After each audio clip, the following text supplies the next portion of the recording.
when he could come to Ukraine Crisis Media Center. But in the meantime, we can start a little bit earlier than we originally, when we originally. It was Andriy Kurkov. Welcome to Ukraine Crisis Media Center. Andriy is popular Ukrainian novelist, ethnic Russian, if I'm not mistaken, journalist, screenwriter, and famous public figure. Thank you very much. Thank you. Good afternoon. I will speak English because I think everybody understands English here. As you have heard, that actually I am ethnic Russian. I was born in Leningrad region. I lived for 50 years in Kiev. And I write in Russian. I have been always writing in Russian. My books were published in Russian language from the Soviet time, from '91 till now. They are published also in Ukrainian. There are lots of writers of Russian origin who write in Russian in Ukraine. 3 days ago, a big group of Russian language writers from Kharkiv actually addressed Russian colleagues with their open letter, saying stating actually that they were never banned from using Russian language in literature. They never had problems with publishers and booksellers, and the idea actually that Ukrainian majority can ban Russian language or usage of Russian language is quite surreal one for me. I mean, I have many friends and colleagues in Moscow. I was in touch recently many times with Tatiana Shcherbina, with Lyudmila Ulitskaya, with Vladimir Sorokin, and they told me that actually a lot of Russians in Russia think that Ukraine is populated by fascists. Well, I mean, in this case, I should tell you that probably about 10 million of these fascists are ethnic Russians who speak Russian at home, who use Russian in their personal and professional life, and who don't have any problems and never had any problems in independent Ukraine.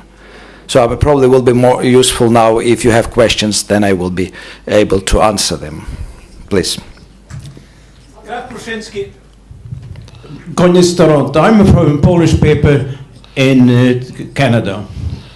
I was in one of the Pałatkin tents, and I heard the following words from a young man. If we want to have a good standard of living, we have to have one language. The people who want to speak Russian, they should get out. I tried to tell him that there are countries which have 2 official languages, Canada included, and so he couldn't lead it. And I believe this guy was not the only guy like that. And if there's more guys like that who are going to publish their opinion, I understand that some of the people in the East will decide, fuck you, sorry for the word. Well, I mean, there are lots of individuals who can share his idea, and there is a party, Svoboda, whose representatives previously gave a lot of statements against Russian usage of Russian language, but they don't represent majority, actually, although they are now members of Ukrainian parliament. But I mean, Russian language is not the only foreign language for these people. I mean, there are Crimean Tatars, and there are 80 writers and poets who write in Tatar language, living in the Crimea, and nobody knows about them actually in Ukraine, thanks to policy of people actually who are listening to the individuals like you met in Palatka. I mean, for me, I mean, I take part in lots of discussions in the Western Ukraine. I speak Ukrainian, I speak Polish, I speak other languages, and I mean, I always discussed these things with them publicly in the press, and I will always do, but I was never assaulted or physically punished for my view and for my determination to use my native tongue in this country, because this native tongue, Russian, actually is used practically by 40% at least of the population. You are a European. Yes. And I hope actually the country will be European, and I hope the young man you met in the tent actually will become, or his children will become European with time. Mr. Kurkov, can you please share with us a bit maybe statistics or information in terms of the publishing in Ukraine? How many books are published in Ukrainian and Russian languages? You know, what is the split of the published product that goes into Ukraine? Well, I mean, to make a long story short, I mean, what I would say, I will refer again to you meeting this young man, actually. The statistic which was used by people who influenced this man was that from 1991, the percentage of books in Russian language in Ukrainian bookshops was between 95 and 85%. Now we have in normal sort of book supermarkets, big bookshops. Probably 70% at least books in Russian, and up to 30 books in English. And there are special book chains like Book Chain Year, which specializes on sale of books in Ukrainian, although they have also books in Russian, put together on the shelves with books in English and German and other languages. So I mean there is a discrepancy, of course, and this is a legacy actually of the Soviet time, and it was caused also by the fact that Ukrainian Soviet literature, which was written in Ukrainian, was always too much engaged with a correct communist ideology. That's why the whole generation of Soviet Ukrainian writers disappeared after the independence, and their books disappeared, and we had a complete vacuum on the literary scene. And for 7 or 8 years there were almost no Ukrainian writers writing in Ukrainian and being popular and read throughout Ukraine. Until now we don't have united cultural space in Ukraine. I mean, we don't have informational space, because you know that in the east of the country, in the Crimea, people who live there, they are watching Russian TV, they are listening to Russian radio, and they read newspapers and magazines from Russia. The same happened to literature. I mean, 3-4 years ago, if you come to Donetsk, in the bookshops there, you would find only the books imported from Russia.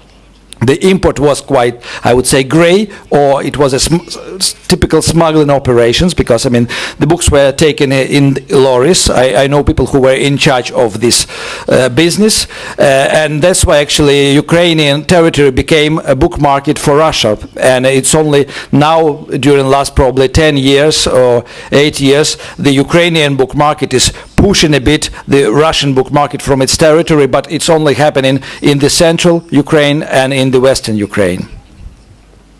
Thank you. Mr. Kurkov, your books have been quite popular in Russia and in Moscow. What do you expect now with that market? Have you been receiving any feedback from your readers or other writing community back in Moscow? My books maybe were popular until 2004, until Orange Revolution. Before my book, The President's Last Love, Последняя любовь президента, was published in Russian. Then actually my books were removed from bookshelves for 18 months, and the publisher AST from Moscow refused to publish and to distribute my books after that. And 18 months later, Amphora publisher in St. Petersburg started publishing my books, but I mean it's not so easy to find them now. And if you find any articles about me or my books in Russian press, 99% of them will be very negative. So I mean for Russia now I am a writer of the, what do you call it, third degree, not even medium quality, but sort of the worst possible writer, which was actually, I think, published in a Russian Newsweek a couple of years ago, or a year ago. They said that they don't understand why people read me, because what I write is literary rubbish. But the language of your books originally was Russian, right? Well, it is Russian. It was always Russian. I mean, I write in Russian. Yes. Have you had any contacts with Russian writers or Russian colleagues, or any interaction with them recently about the events in Ukraine? Yes, yes. I mean, I was actually in touch with Boris Akunin, with Grigory Chartishvili. We are, I wouldn't say we are very close friends, but we know each other for many years. With Lyudmila Ulitskaya, with Vladimir Sorokin, I mean, Perry Mail, with other writers, maybe less known here. Yes. To what extent do you feel that they're ready to be vocal about their feelings towards what is... Well, I mean, Lyudmila Ulitskaya asked me to come to Moscow to give a talk in Pen Club or in Memorial organization to explain what is happening, but I mean, they don't have, I mean, I can go and give a talk to 20 or 30 people who have the same opinion, and it will not be shared, it will not go further. There will be no interviews, no television there, so I mean, it doesn't make sense at the moment actually the only way we can do, I mean, I can pass what I think to my friends in Russia, they can share it with their friends, but I mean, of course, it's not the way the information should be delivered to a big number of people, to the more large audience. Hello, I'm Lucia Sguia from Italian newspaper La Stampa. You mentioned the letter of writers from Kharkov that Yes. say that they didn't feel persecuted and so on. Another Russian writer from Kharkov, that's Eduard Limonov back in Moscow, on the other hand, was strongly supporting like the invasion of Crimea, we can say, with his known like provocative style. What do you think? Not about him, but about the fact that many Russians back in Russia apparently are supporting what is going on in Crimea. And there is, you mentioned it's through Ulitskaya and Akunin, but as you know, it's a very teeny elite now. That is, the protests in Moscow against the war were very, very small. I was there because I'm a correspondent in Moscow. Why do you think the Russian public opinion is so widely supporting what is going on there without criticism? Just because they watch Первый канал, or there's something more? Well, not necessarily, because I mean they are patriots of their country. They think that the bigger their country becomes, the better for future of Russia. I mean, today I think there was a letter of support of Putin's politics signed by 100 Russian writers. I just noticed the headline. I haven't read this. So I mean, I assume that there are more people who support the idea of annexation of Crimea than those who are against any kind of conflict with Ukraine. So, I mean, we can talk about the reasons for this, but I mean, the main idea is that there was no break in literary process from the Soviet time in Russia until today.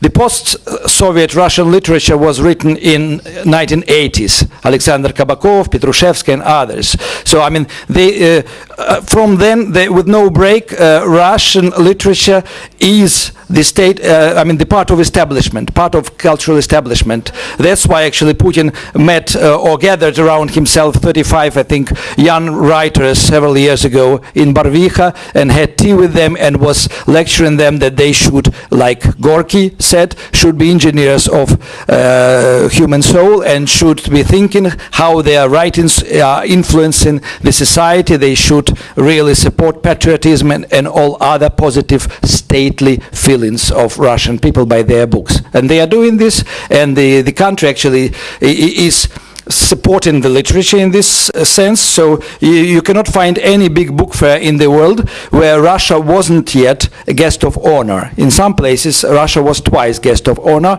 like in 2005 Russia was guest of honor on Paris Book Fair, and I think last year or 2 years ago Moscow was guest of honor.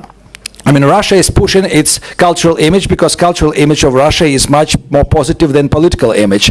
And for people in the Kremlin, I mean, the idea that cultural image can compensate negative political image probably is quite actual and quite important. That's why they are doing this. And in Ukraine, actually, nobody cared about influence of arts and literature. And since Ukraine is the motherland of anarchy, as well as motherland of masochism in the west of the country in Lvov. So, I mean, you can see that everything, what is happening here, is happening spontaneously. And the Ukrainian contemporary literature is developing spontaneously with no support from the state, with no guidance and no social orders or requests from the society. Yes, please. Yes, Mr. Kurkov. We've been hearing a lot in the Western press lately about why Crimea is so important to Russia historically and culturally and for all that. But what we haven't heard a lot of is why it's so important to Ukraine, other than, you know, sort of generic pronouncements about territorial integrity and this kind of thing. And I was just wondering if maybe you could explain, you know, because from the point of many observers in the West, maybe who don't know so much about the situation, it's like, you know, we see a situation in Crimea that's where the residents are, you know, just totally hostile to, you know, the idea of Ukraine, and they don't speak Ukrainian. And so I guess the question is, you know, why not just let them go? Well, I think the answer is very easy, because, I mean, this is the question of Ukrainian statehood.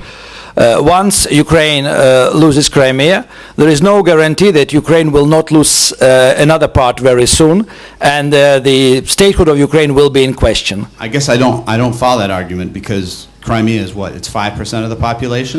Crimea is 27,000 square kilometers. Crimea is more than 300,000 Crimean Tatars who are loyal to Ukrainian government. Okay, I know about the question of the And Crimea is also historical heritage of Turkey, and Turkey is also very worried about I'm the fully future. aware of the situation Yes. with the Tartars in Crimea, but if you could explain from the point of view specifically of Ukraine.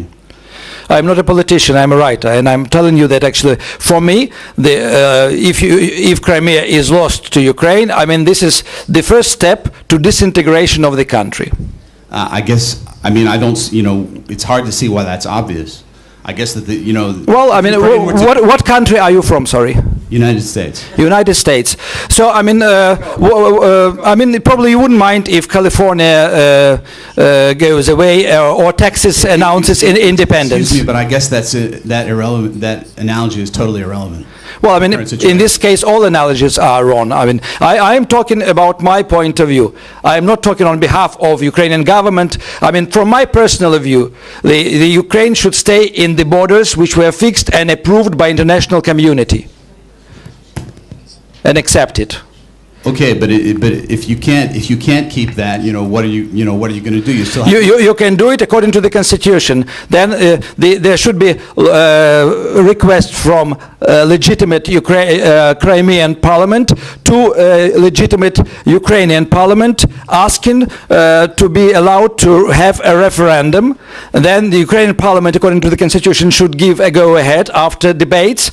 And then, according to this referendum, the Ukrainian Parliament should take a decision, but of course, I mean, if a majority will vote for independence, I mean, I don't think you can find in the constitution a referendum according about leaving Ukraine and immediately join another country. I mean, this is another thing. We don't have to talk about the Constitution here. We just talk about the reality that we see. Okay. If you don't have Crimea, you still have 95% of your country. I mean, are you not happy with that, or? Well, is it not Ukraine anymore if it's only 95%? I am not happy because I don't count Ukraine in percentage of population or percentage of square kilometers. I mean, I take Ukraine as a whole. I mean, if Ukraine becomes handicapped and loses a leg or an eye, I will have to accept it somehow. But I will not be happy, and I will not say, okay, whoever wants to leave this country, please take this region, take that region, and I will stay in Kyiv. Kyiv is also a wonderful place to stay. Thank you. Welcome. Do we have more questions? Well, Thank you very much. I would like to add one question. Just into microphone. I'm sorry, into microphone because there is translation. The border between Belarus and Ukraine was written by someone sometimes. And there's a road going from Poland to Belarus, which goes 10 kilometers through Ukraine. So to make this road useful, the Belarusian government should ask Ukraine to give it 50 square kilometers. Would you be against that? I mean, Just agriculture land, no cities, no historical objects or nothing. Just 50 square kilometers, so the road goes through, and the cars into Russia, the transport goes, because now it should go twice through border control. we have the same situation with the railway, I think, to Bukovina.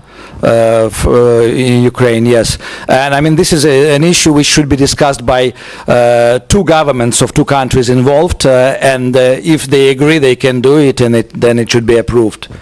I don't see, I mean, if it is not populated area, if you don't give a village away and take another village. I mean, I don't mind Belarusians living in Ukraine and Ukrainians living in Belarus. We have lots of Romanian villages in Ukraine, Hungarian villages in Ukraine, but everything should be done in a very civilized and public manner. Thank you very much. One more question, I think. Yeah. Hold on, just one more question. Господин Курков, глубоко уважаем. Mr. Kurkov, well, I would like to ask you the question as an intellectual, because during the last decades we hear voices only of politicians, and intellectuals are somewhere in the shadow. Don't you think that the crisis in Crimea, by the way, Ukrainian politicians say that it's a crisis of civilization. Don't you think that crisis in Crimea obliges intellectuals from the whole world to review their attitude to the political map, to the role of intellectuals in this world? Don't you think this would be a powerful message for the intellectual to sit down, to have discussions? Because the issue of identity and nationalism should be reviewed. You, as an intellectual who travels a lot, who speaks a lot of languages, what's your attitude to that? I agree with you. Intellectuals, French and British, Italian, they don't have influence on politicians. Politics is not intellectual for many years, but intellectuals through some other means, through universities, through clever magazines, they should give their opinion. And they should start a discussion, and they should plug in and involve representatives of politicians or politics who can influence on the situation. There is a lot of historic reasons, and Ukraine, it's our fault that we ignored Crimea. We gave it to Crimean communists, and also they allowed Crimean Tatars to return, and they promised assistance, and so we could find a lot of historic reasons in this situation, but there is a lot of work for intellectuals, but how fruitful that work is, it's very difficult to describe. Thank you. Дуже дякую, пане. Just a brief announcement, colleague. Actually, we got a word from Viktor Chumak.